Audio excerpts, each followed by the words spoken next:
Bismillahirrahmanirrahim. Assalamualaikum warahmatullahi wabarakatuh. Perkenalkan, saya Anasia Sutir dengan NIM 20200121068. Baik teman-teman, saya akan mempresentasikan makalah yang telah saya buat yang berjudul Dampak COVID-19 terhadap dinamika pembelajaran di Indonesia. Jadi, dampak COVID-19 memberikan hal yang sangat luar biasa dalam dunia pendidikan, di mana ada berbagai pihak yang dirugikan, terutama para guru, kepala sekolah, peserta didik, dan bahkan orang tua. Surat edaran yang dikeluarkan pemerintah pada 18 Maret 2020, segala kegiatan di dalam dan di luar ruangan di semua sektor sementara waktu ditunda demi mengurangi adanya penyebaran corona, terutama pada bidang pendidikan.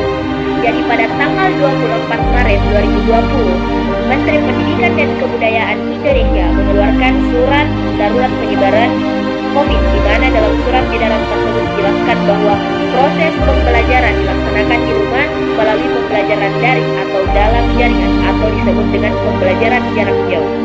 Hal ini dilaksanakan untuk memberikan pengalaman belajar yang bermakna bagi siswa, dan begitu pun dengan mahasiswa. Belajar di rumah dapat difokuskan pada pendidikan kecakapan hidup, antara lain mengenai pandemi COVID-19.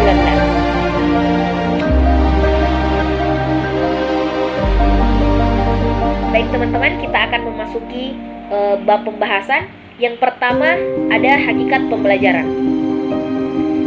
Jadi pembelajaran itu pada hakikatnya adalah suatu proses interaksi yang melibatkan guru dengan peserta didik. Pembelajaran dilakukan secara berkesinambungan untuk mengelola potensi peserta didik untuk memperoleh yang namanya ilmu pengetahuan. Hasil pembelajaran yang diharapkan berkaitan dengan perubahan pada diri peserta didik. Makna perubahan pada pembelajaran melibatkan perubahan persepsi dan perilaku, termasuk perubahan atau perbaikan perilaku. Jadi teman-teman, ada perubahan yang terjadi secara sadar, bersifat kontinu dan fungsional, ada yang bersifat positif dan aktif, kemudian ada perubahan yang sangat memiliki tujuan dan terarah, sehingga ada juga perubahan yang seluruh aspeknya itu berpengaruh terhadap tingkah laku. Kemudian kita berlanjut kepada tujuan pembelajaran. Tujuan pembelajaran di sini terbagi atas 3 bagian. Yang pertama kita akan membahas yaitu tujuan kognitif. Apa sih tujuan kognitif itu? Tujuan kognitif adalah berkaitan dengan aspek perilaku berpikir atau perilaku intelektual atau dalam diri seseorang. Di dalamnya itu terkait dengan ilmu pengetahuan, tingkat pemahaman, penerapan, analisis, dan sintesis serta evaluasi. Kemudian ada tujuan psikomotorik, yaitu terkait dengan pembelajaran adanya gerak atau interaksi balik dari peserta didik secara aktif.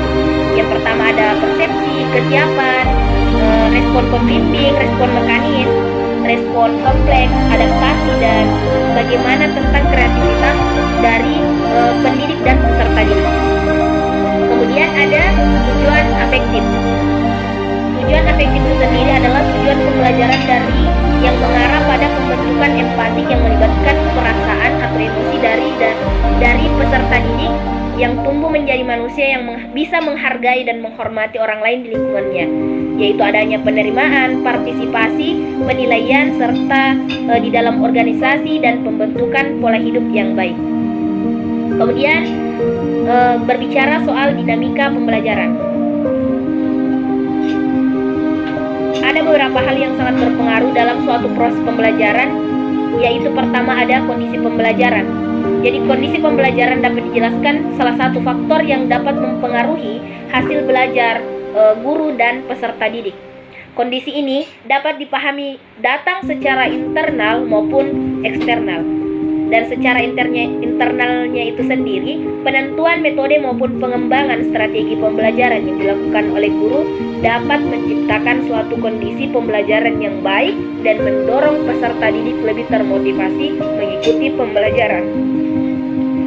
Kemudian lebih luas lagi, kondisi lingkungan sekolah maupun di luar sekolah, kebisingan motor di jalan raya, dan mengganggu konsentrasi pembelajaran adalah hal-hal yang sudah sangat tidak asing lagi, karena kadang kita juga merasakan hal tersebut. metode pembelajaran. Metode pembelajaran menjadi salah satu unsur penting juga dalam pembelajaran dan pendidikan. Dinamika pembelajaran yang menarik sangat ditentukan oleh metode yang digunakan oleh guru selama proses pembelajaran. Kemudian hasil pembelajaran. Hasil pembelajaran berkaitan dengan semua capaian yang dapat dijadikan sebagai ukuran melalui proses pembelajaran berhasil atau belumnya peserta didik. Kemudian kita ke inti dari makalah ini, yaitu dampak COVID-19 terhadap dinamika pembelajaran. Jadi pelaksanaan pembelajaran di setiap sekolah dihentikan secara nasional oleh pemerintah pusat akibat wabah COVID-19. Penghentian proses pembelajaran dan seluruh pelayanan pendidikan lainnya dilaksanakan sebagai upaya pencegahan adanya penularan COVID-19 yang berdasarkan Mendikbud nomor 4 tahun 2020 tentang pelaksanaan kebijakan pendidikan dalam masa darurat penyebaran coronavirus disease COVID-19.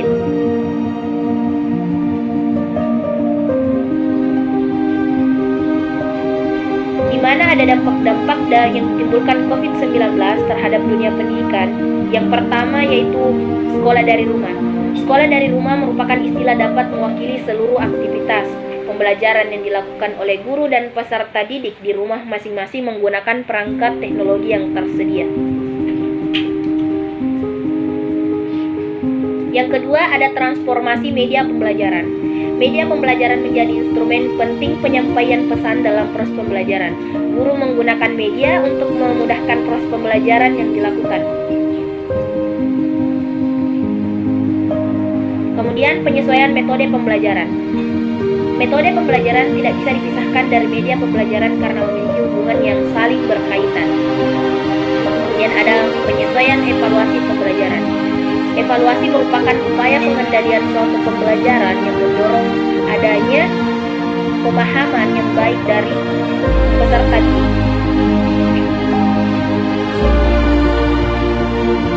Jadi dapat disimpulkan bahwa pembelajaran itu pada hakikatnya merupakan upaya menuju penyadaran diri yang dilakukan oleh guru kepada peserta didik. Peserta didik yang berubah dalam pembelajaran apabila terdapat ciri perubahan dalam